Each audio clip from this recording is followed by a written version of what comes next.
পাখির চোখে দেখলে মনে হবে হলুদের কোনো রাজ্য। প্রায় 40,000 হেক্টর বনাঞ্চল জুড়ে হলুদ ফুলের এই সৌন্দর্য থেকে দৃষ্টি ফেরানো দায়। দক্ষিণ ইকুয়েডরের মাঙ্গাহুরকো নামে একটি শহরের বনাঞ্চল এটি।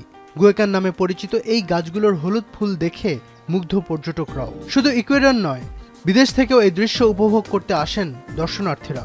El ver los guayacanes, todo el ambiente es hermoso. Es nada más. Con los arbolitos con flores amarillas, los guayacanes y vale la pena.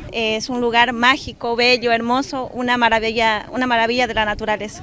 মনোমুগ্ধকর প্রকৃতির এই দৃশ্য বছরে একবারই দেখা যায়, তবে স্থায়ী হয় মাত্র সপ্তাহখানেকের জন্য। El florecimiento de los guayacanes es un fenómeno natural que se da una vez al año, que puede ser en los meses de diciembre o enero. Este fenómeno natural se da cuando caen las primeras lluvias.